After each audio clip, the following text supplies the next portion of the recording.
आप लोग? मैं शिवानी आपकी दोस्त और welcome back my new blog. आज का जो ब्लॉग है बहुत ज़्यादा अच्छा होने वाला है क्योंकि आज हम आए हैं एक ऐसे महापुरुष की जन्मभूमि पर, डॉक्टर भीमराव अंबेडकर जी की जन्मभूमि पर, जो कि डॉक्टर अंबेडकर नगर, जिसको पहले महू कहा जाता था।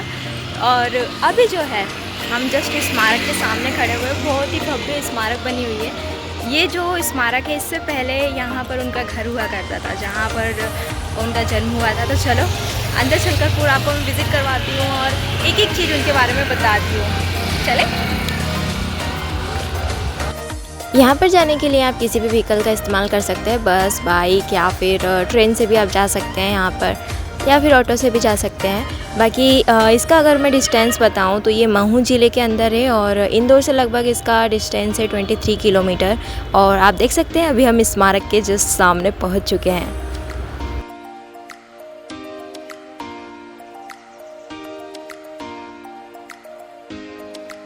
जैसे ही आप स्मारक में एंटर होते हैं, फर्स्ट ऑफ ऑल आपको देखने के लिए मिल जाएगी बुद्ध भगवान जी की प्रतिमा।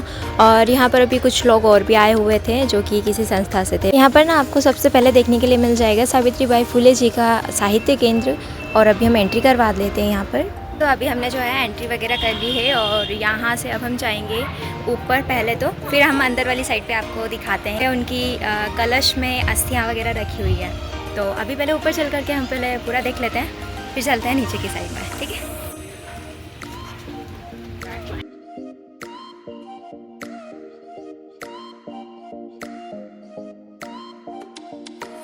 तो मैं बहुत ज़्यादा खुश हूँ आज, क्योंकि मुझे ब्लॉग बनाने का मौका मिला, बाबा साहब के बारे में बताने का मौका मिला। तो बहुत ज़्यादा सौभाग्यशाली हूँ कि उनके बारे में मैं आपको बता पा रही हूँ। ये जो तस्वीर है इसमें मुंबई में बाबा साहब का स्वागत समारोह किया गया था, वहाँ की तस्वीर है।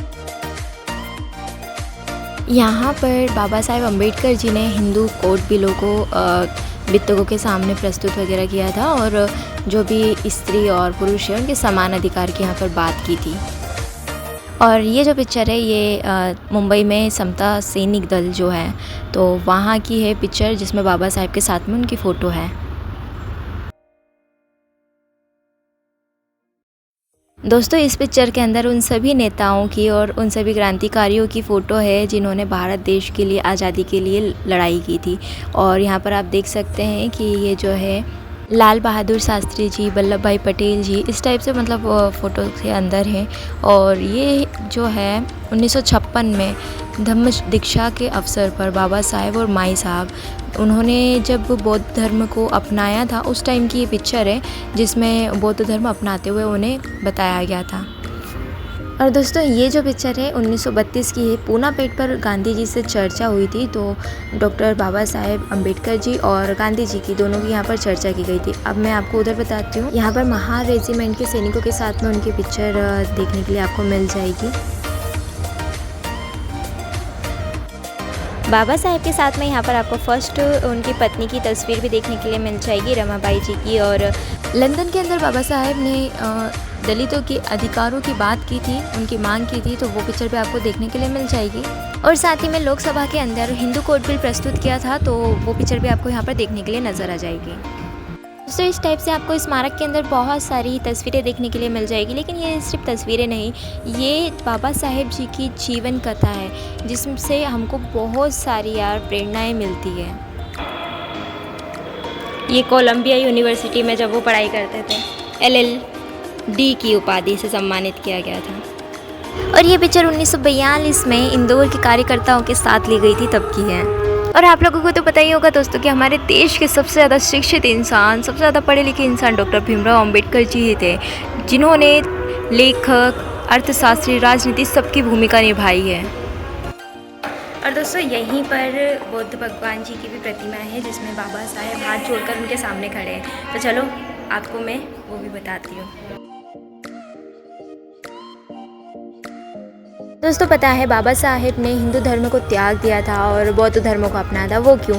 क्योंकि दलित जाति से वो बिलोंग करते थे बचपन से ही, तो उनको हमेशा से एक ही ताना दिया जाता था, ये छूत है, मतलब ये अछूत है, ये अछूत है, ऐसा करके। तो छूत अछूत वाला बहुत ज़्यादा वहाँ पर उस टाइम पे मामला चलता था। और इसी वजह से उनको हमेशा, अगर वो कुछ अच्छा काम भी करते थे तो भी उनको हमेशा नीचे रखा जाता था। उनको कभी भी इस चीज़ के लिए सम्मानित नहीं किया जाता था। जैसे वो कानून मंत्री भी बने और उन्होंने अपने जीवन में बहुत सारी चीज़ें की, बट उनको फिर भी वो दर्जा नहीं दिया गया जो उनको मिलना चाहिए था।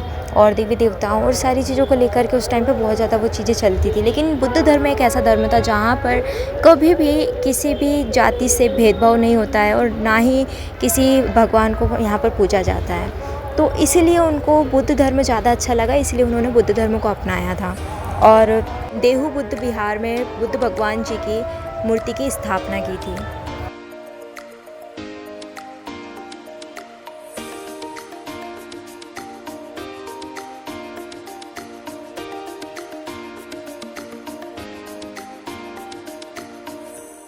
तो अभी हम आ चुके हैं अंदर वाली साइड पे। यहाँ पर जो है अस्थि कलश उनका रखा हुआ है।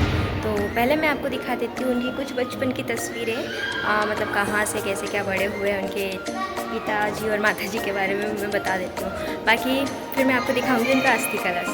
बाबा साहेब जी का जन्म 14 अप्रैल 1891 में हुआ था और इनकी माताजी का नाम भीमाबाई और पिताजी का नाम रामजी सकपाल जी था। डॉक्टर भीमराव अंबेडकर जी उनके माता पिता के 14वें संतान हैं और यहाँ पर उनके माता पिता उनको झूला दे रहे हैं झोली में।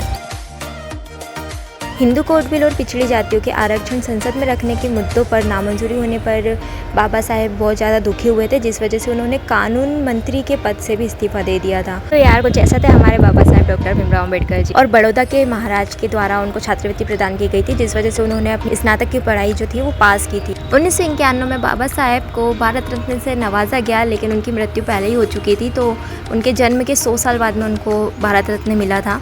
और इस पिक्चर के अंदर आपको नज़र आ जाएंगे उनकी पत्नी के साथ में खड़े हुए हैं वो, और यहाँ पर संविधान देते हुए बाबा साहेब आपको नज़र आ जाएंगे पिक्चर में। और 5 दिसंबर की रात में उनकी अंतिम समय में उन्होंने अपनी वसीयत के रूप में एक बुक लिखी थी जो कि बुद्ध एंड हिज धम्म। और अंतिम समय में जब इन बुक की पंक्तियाँ लिख रहे थे तब उनकी सेकंड पत्नी उनके साथ में थी और उनके परम मित्र उनके साथ में थे। और ये जो पिक्चर है आप देख सकते हैं यहाँ पर जुलाई 1913 कोलंबिया यूनिवर्सिटी विश्वविद्यालय न्यूयॉर्क गए थे, जहाँ पर सबसे पहले प्रवेश करने वाले विद्यार्थी थे और सबसे अंतिम में आने वाले शोधार्थी बने। और साथ ही में वो यहाँ पर अपना जीवन यापन करते थे एक चाय और एक ब्रेड के टुकड़े पर। इसके बाद में बाबा साहेब ने डॉक्टर साहेब मिलिंद विश्वविद्यालय की नींव रखी थी। डॉक्टर अंबेडकर जी ने परिषद के अंदर कहा था सभी लोगों से कि मैं हिंदू पैदा हुआ ये मेरा वश नहीं था, लेकिन मैं हिंदू नहीं मरूंगा। तो यहाँ पर उनसे सारे के सारे सिख ईसाई सभी धर्मों के लोग यहाँ पर मिलने के लिए आए थे, लेकिन उन्होंने मतलब 5 साल का समय मांगा था। सभी अपने अपने धर्म की अच्छी बढ़ाई करते ही है, तो सभी लोगों ने बढ़ाई की। और लेकिन बाबा साहब ने कहा कि मैं 20 साल देता हूँ, लेकिन अगर कभी जातिवाद धर्मवाद नहीं रहा तो मैं अपना लूँगा। तो उन्होंने फिर बाद में 20 साल बाद में अपनाया था बौद्ध धर्म को। 8 मई 1950 को स्वतंत्र भारत होने के बाद में बाबा साहेब को विधि मंत्री के रूप में चुना था, लेकिन बाबा साहेब ने एक शर्त रखी थी जिसमें कि हमारे यहाँ पर स्त्री पुरुष दोनों को एक समान अधिकार देना चाहिए, उसके बाद में ही वो विधि मंत्री बनेंगे, अदरवाइज़ वो नहीं बनेंगे। तो यहाँ पर बाबा साहेब की जो थी वो बात मानी गई थी, उसके बाद में वो विधि मंत्री बने गए थे। तो यहाँ पर बाबा साहेब की आपको अस्थियाँ देखने के लिए मिल जाएगी जो कि अस्थि कलश में रखी हुई है। तो 1947 में देश तो आज़ाद हुआ ही हुआ, लेकिन बाबा साहेब की वजह से एक स्त्री और पुरुष में जो समानता का अधिकार है और सारे जितने भी अधिकार हैं जो मिलना चाहिए एक्चुअल में, वो बाबा साहेब की वजह से सभी लोगों को मिले। यहाँ पर 3D एनिमेशन भी यहाँ पर लगा हुआ है जिसमें आप किसी भी सवाल का जवाब पूछ सकते हैं। दोस्तों डॉक्टर अंबेडकर जी के बारे में आपको मैंने सारी चीज़ें बताई दी, उनके जन्मभूमि पर भी आज आपको विजिट करवा दिया। दलितों के लिए तो भगवान माने जाते हैं आज भी, और ऐसे लड़कियों के लिए भी यार भगवान ही है, क्योंकि उनकी वजह से हम लोग खुली आज़ादी से जी पा रहे हैं। और ये जो ब्लॉग है वो आपको कैसा लगा ये कमेंट करके ज़रूर बता देना।